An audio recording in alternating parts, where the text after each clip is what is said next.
we have quite a few unique funds that allow people to gain access to this interesting asset class. And the way in which that works, I think, is worth discussing.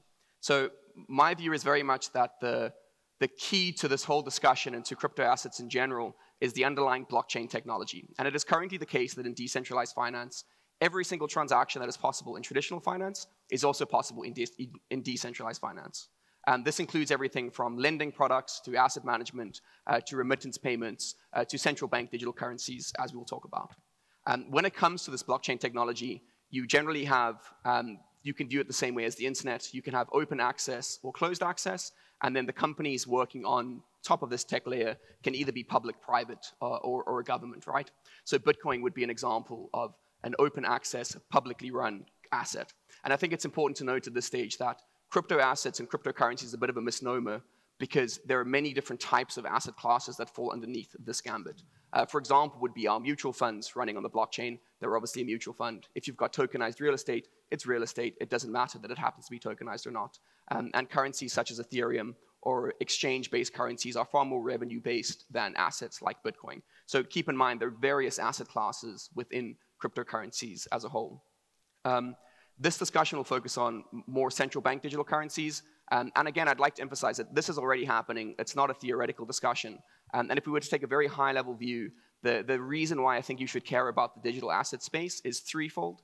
On the first hand, there is a generational wealth transfer that would happen as people my age, millennials, come up and come into their parents' wealth or further on their careers, and they won't be happy with the way traditional finance works. They're digital natives. They are currently very interested in crypto assets, and we expect to see further adoption on that front.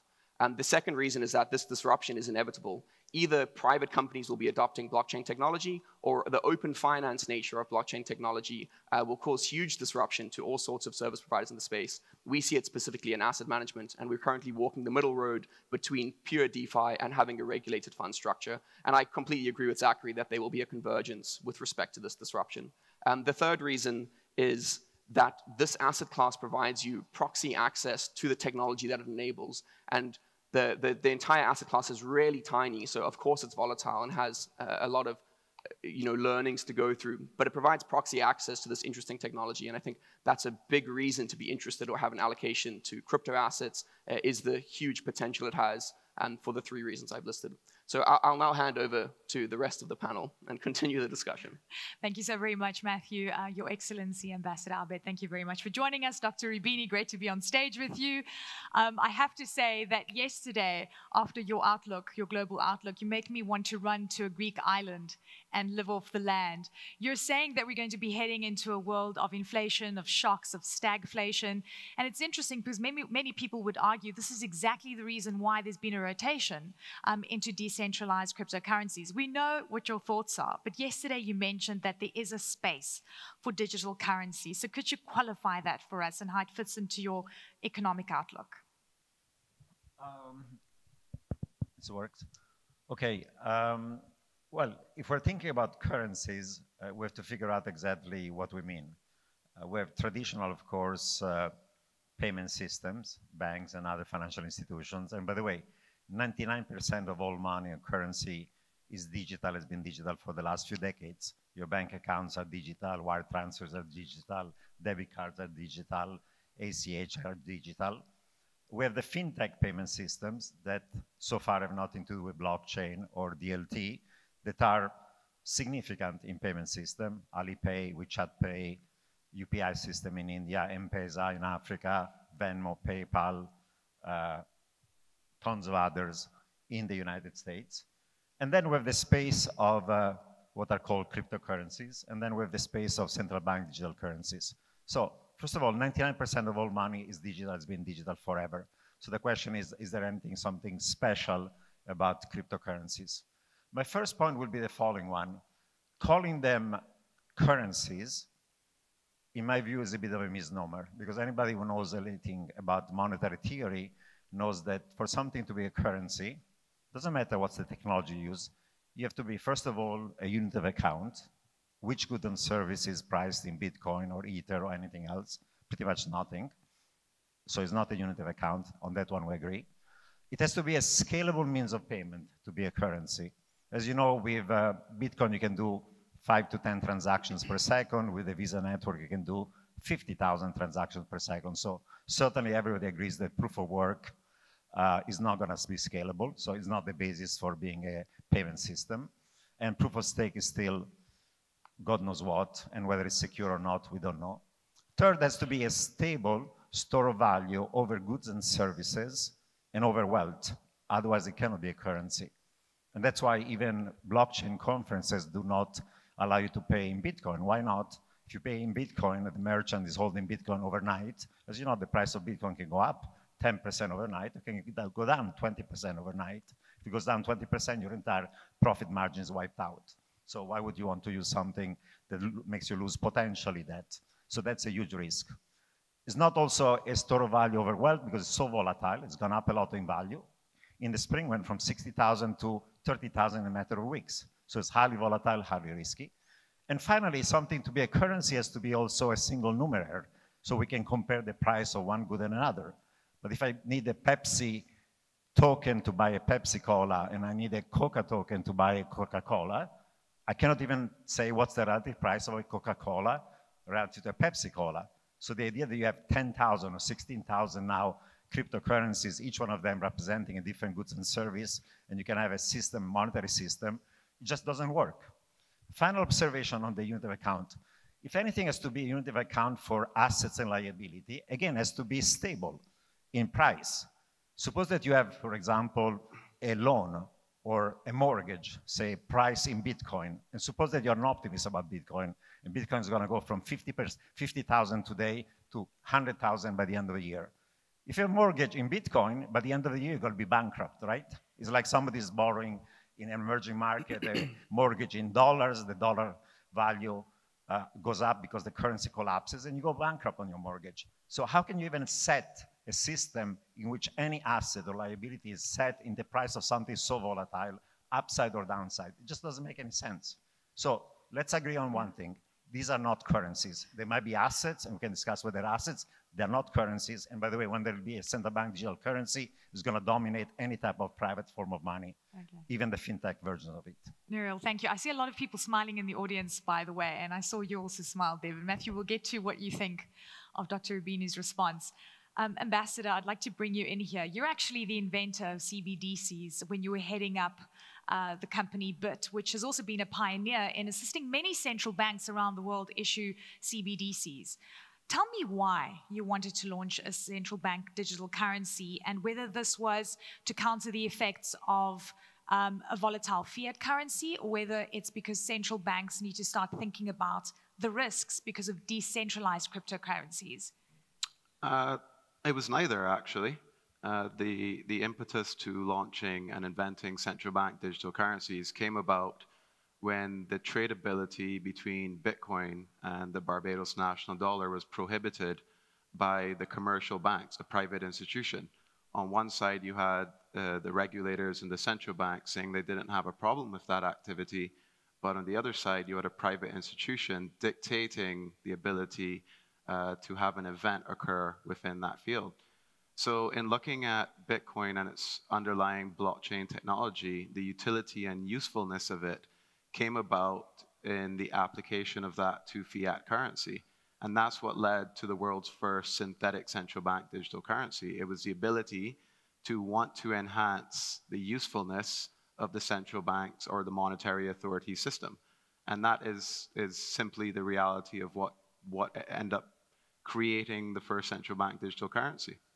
So, I mean, it's truly fascinating to see that, this effort to find an alternative has now, been sort of seriously taken by so many central banks globally. So let's talk about the, this digital currency war that we're anticipating that we are on the precipice of, and some say we're already in. So central bank digital currencies versus stablecoins versus decentralized cryptocurrencies. And as Nouriel had said, he doesn't even see it as a currency. How are you viewing the space? Well, I would first of all counter him by saying it's perception-based. Bitcoin is a unit of account for some persons, entities, and organizations. Some people only measure their wealth in that unit of account. In terms of volatility, I would ask the good economist to expand his timeline and horizon of how he is judging such an asset class. Because if he's to judge it on the short term, then sure, the volatility is there with negative and positive impacts. But if he were to expand it beyond a year, 2 years, 5 years, 10 years, he would surely find himself on the wrong side of the fence. In terms of acting as a means of purchasing, and particularly that of purchasing power, it evidently has proven itself as such a class. But I wouldn't call it a war. I don't see it as such. I see it as a collaboration between the various types of currencies coming about, because the reality is it's based on where you are in the world, where you are in the economic class, and how useful it would be for your everyday life. And some people don't have access to central bank currencies. Some people don't have access to other types of asset classes. And this is where that gap is really filled. And that void is dependent on where you are. And the reality is, for the end consumer, having multiple options is ultimately better. Matthew, I want you to respond to what Nouriel's definition is of the way he views decentralized cryptocurrencies. But also, I'm curious to find out what the role of decentralized cryptocurrencies would be in an environment that is inflationary, where you see the debasement of currencies, because many analysts and people will say this is exactly why you're seeing a rotation into these assets, is because there's just lack of trust in fiat currencies. Yeah, I mean, to continue from what was just previously said, I think that having a choice in the first place is fantastic for people, right? And if you look at countries like Venezuela or Turkey, Bitcoin adoption is huge because people have no faith in their traditional currency. So even if the government were to come out with a central bank digital currency with some kind of alternative, or they adopted the dollar, there's very little faith in financial institutions, and so people choose Bitcoin as an alternative. To respond to Dr. Roubini's comment on currencies as a whole, I think it's completely fine if Bitcoin is treated as an asset class instead of a currency. I believe the next panel after this is on Bitcoin being viewed as digital gold, and that's certainly what it seems to be moving towards. And also as important is the history behind Bitcoin. It was created as a direct response to the monetary printing done by world banks, banks around the world in 2008, to the extent that the first block of Bitcoin had a message in it that said something to the extent of, this big bank is being bailed out for the tune of a few $1 billion. With the past months, what's happened is huge monetary printing, quantitative easing that's been spoken about. 40% of dollars are in supply. If anything, that further substantiates the need for an alternative to traditional financial products. To expand further on what Dr. Roubini has been talking about, there's not only just Bitcoin, right? I can send you a stablecoin that currently exists. I can transfer it to your blockchain wallet, your bank account on this new network, and it will settle within 10 seconds. If I want to send you, and that's across the world, by the way, roughly 10 seconds, you'll receive whatever amount of dollars I want to send you. And this technology exists and is adopted already. If I wanted to send you dollars and wire them from the US to Dubai or from the US to China, you're quite lucky if it takes place in less than a week. And if you're paying with a merchant bank card through Visa, 60,000 transactions per second, that'll be 1 or 2%, thank you, for every single transaction you take place. And to put that into perspective, the revenue earned by just clearinghouses, which are one small part of the overall financial stack, is $100 billion roughly per annum. That's 5% of the entire market cap of all crypto assets. So if a single crypto asset becomes an alternative for countries, even if it's not the US, if a single crypto asset becomes an alternative, and it would be a currency, as I've explained, I can send you dollars over the Ethereum network currently. The potential there is massive, right? The room for growth is massive, and the timescale you should be looking at in terms of volatility, as has been said, it should be far longer term. Obviously, it's volatile if the market cap is quite small. Okay, Dr. Roubini, I'd like to respond to these differing views. I mean, you need to look at the volatility over a different time period. Also, this is a new asset class, and it's trying to find its feet. And it's got central banks fired up. They're asking the question, do we regulate? Do we include this in the future of the creation of money? Are central bank digital coins the solution here? How do you see, do you see that this is going to be a big point of conversation for some time? Well, as I pointed out, one question you have first to ask yourself is what is the future of money and payment systems? Yeah. And as I said, you have a bunch of options. You can have the current system that has a meaningful amount of transaction cost. You can have fintech solutions like Alipay, WeChat Pay, Venmo, PayPal, M-Pesa, you name it. And by the way, these systems are used now by billions of people every day for billions of transactions. They're not subject to the constraints of 5 transactions per second. So if you're thinking about maybe the future of payment system, fintech models that are not based on blockchain and DLT are actually part of that future. You have the issue of central bank digital currency. I think that because of geopolitics, first China, but then eventually Eurozone, US will have to have e-dollar, e-euro. Otherwise, the Chinese are going to use their own ERMB as a way of essentially becoming a dominant global reserve currency. So we're going to see central bank digital currencies are going to be free. They're going to be safe. You'll have instant clearing, instant settlement, and probably they're going to be dominating not just cryptocurrencies, but also private forms of money like deposits. That's one of the concerns about this intermediation of the fractional reserve banking system. That's the biggest issue in terms of systemic stability, is not cryptocurrencies. And then, as I said, you know, what we call cryptocurrencies may have asset value. That's a different story. We can discuss whether they're assets, but based on my definition, they're not currencies. They're not currencies. That's a fact. They're not used. They're used to buy other cryptocurrencies, but they're not used as a means of payment scalable. And you don't for see that transaction. changing. You don't see that changing, even if it's regulated, even if... It's not a question of regulation. As I said, if something is volatile, even 5, 10%, cannot be a currency. A currency has to have a stable value relative to a price index of goods and services. If something moves 5, 10% overnight, your entire profit margin can disappear.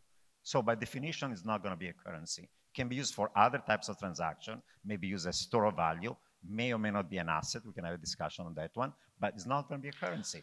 And as I said, right now we have a system of fintech payment system used by billions of people with billions of transactions a day that is used all over the world. It is already an alternative financial tech payment system. It is alternative to traditional deposits. That's maybe the future of payment system, but it's not what we call cryptocurrencies that are not currencies. I don't believe that's a question of regulation, not regulation. Now, stable coins may have a role in the system, but central banks and regulators are worried about stable coins because of what happened in 2008 when you had a mutual fund where there was a run, and then they had to backstop and bail out essentially the entire money market system that was not supposed to be bailed out. So if the stable coins are backed by assets that are risky, that's a problem, because once you have an asset class is already $100 billion, could become $1 trillion, and you have a run on it, and it's not regulated, then you have a nightmare. So the central banks have gone to all the different issuers of stable coins and told them, rightly so, either you become a regulated narrow bank where all of your assets are either cash or cash-like instruments, meaning short-term treasuries are 100% safe, or otherwise, we're not gonna let you do it. And guess what? The sensible players in this space, say USDC, said, yes, sir, we're gonna do it. We're gonna be licensed as a bank, we're gonna have capital, we're gonna put all our assets into safe stuff, and they'll be fine with that. If instead you're a rogue player like Tether, who is investing into what? Chinese commercial paper and dodgy stuff, they're going to regulate you out of existence because you cannot afford the system where you're going to have a bank run on something like this. So that's the future of stable coins, if you want to talk about stable coins. Stable coins can live along with central bank digital currencies, but they have to be regulated properly because no central bank can allow a system in which you have a massive run on something so fundamental to the payment system. That's what's going to happen. Okay, Ambassador, I want you to weigh in here, and I want to look at it from the emerging market perspective with extremely volatile currencies and where decentralized currencies make sense as an alternative option, because a lot of these economies are operating in, there's a street rate, there's the official rate, there's, the black market that is flourishing.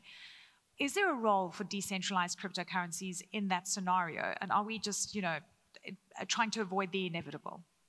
Absolutely. At the end of the day, you have scenarios where countries are going through hyperinflation, and what may seem as a 10% drop in a day is better than a 1,000% drop in a day.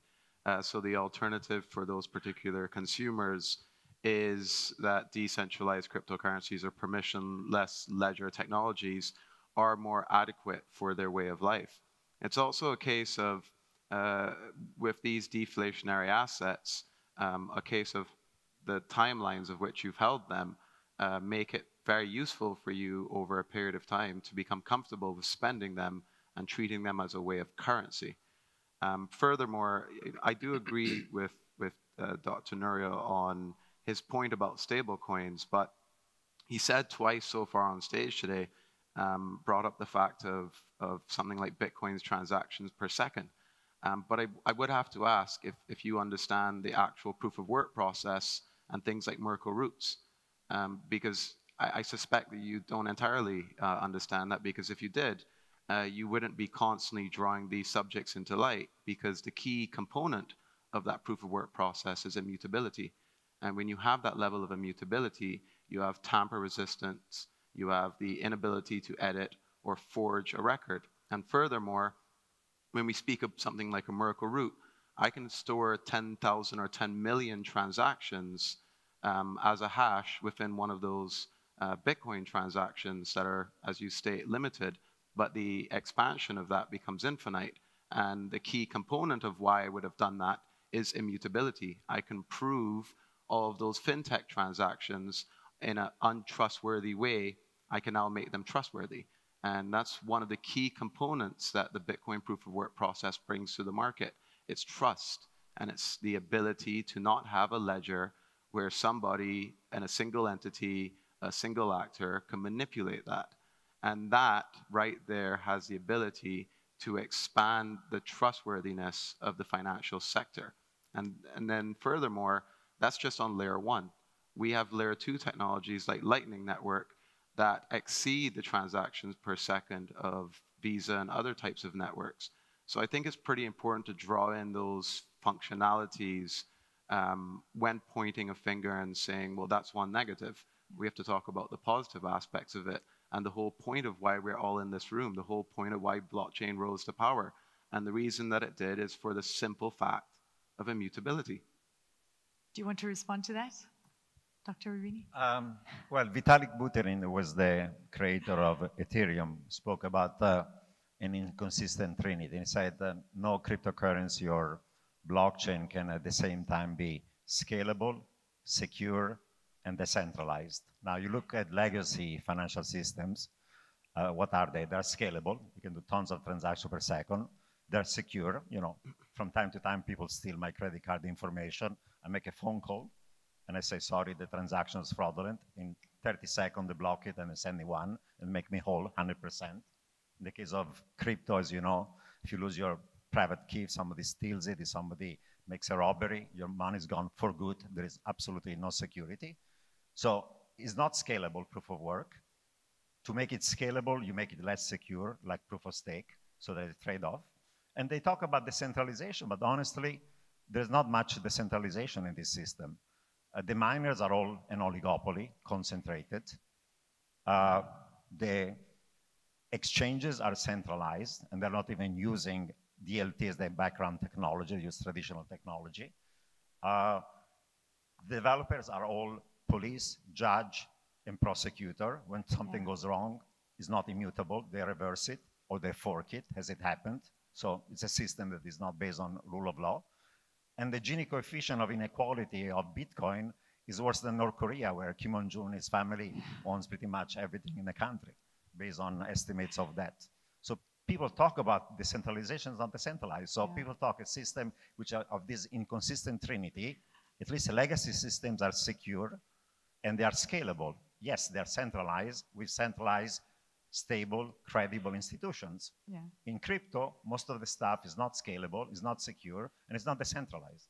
Thank you very much for that. And Matthew, I want you to come in here because the reality is the anonymity of crypto assets creates these data gaps, and it's difficult to regulate. If it is not regulated, is that going to prohibit its scalability, its adoption? And I have to also bring in the fact that China has banned crypto as well. If other economies, if other big jurisdictions go for this option, what does that mean for the $2 trillion of assets, of money in this industry? Yeah, look, I think there's a path to walk from where the crypto industry is currently to it being more regulated in future, right? And we see the same in our asset management business.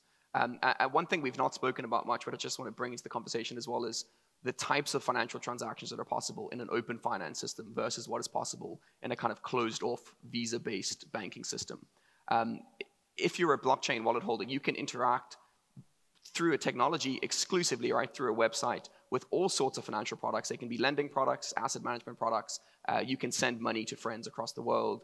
You can take place in gaming platforms, gambling, whatever you like. And of course, those financial products should be regulated by the institutions or by the private companies or by the people who have set those products up, right? What's really important, though, is that that's possible in the first place. The fact that you can take out a microloan on Ethereum is amazing because nobody else would have given you access to that. Your bank certainly wouldn't have bothered to give you a $100 loan for whatever you wanted to. So I think the route to kind of address your question more directly with that of regulation is that there'll have to be an interplay with these financial products existing in the DeFi crypto world conforming somewhat to the traditional structures that exist. And we are doing the same for our asset management business. We're conforming to a traditional mutual fund structure. That doesn't mean we can't use blockchain technology to be the share register of our funds. I think the interesting argument is where you draw that line, right? And I think when it comes to decentralized currencies and not financial products per se, that these could exist as a parallel outside of the realm of government systems because their functionality is that of, a bank account. You can receive money, you can send money. And it's very interesting to think about whether or not governments or financial institutions should be able to control the monetary supply of an individual. And we're seeing people lose faith in the traditional financial systems. And in large part because of that, moving towards blockchain technologies, having access to the same financial products, and having the freedom at least to choose what types of financial products or transactions you want to do. Do you think we're on the path to seeing some kind of regulation, or are we going to see right out banning in some places? We're already seeing regulation, right? The Visa, for example, is looking at a central digital currency as a settlement system to improve their processes. So they're using this technology in an open finance perspective, right? It's completely open. Everyone can see their code to do cross-border settlement, as an example.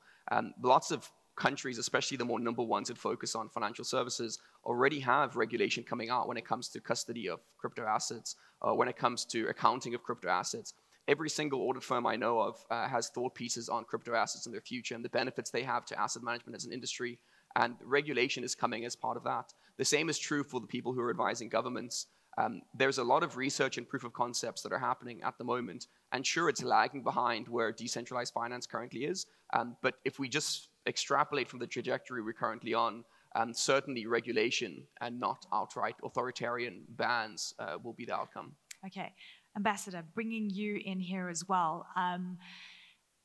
Looking at the regulatory environment, but also then saying, and this is the topic, right? CBDCs versus stablecoins versus decentralized cryptocurrencies. I know you said, we're not in a war, but who's going to come out tops here? Because even though we say, perhaps you're saying we're not in a war, for many people, it is a war. Some people feel that they have no option. They don't trust the system anymore, and they want something that isn't connected to central banks that have been creating, let's face it, distortions for a very long time. I don't think one party will come out over the other.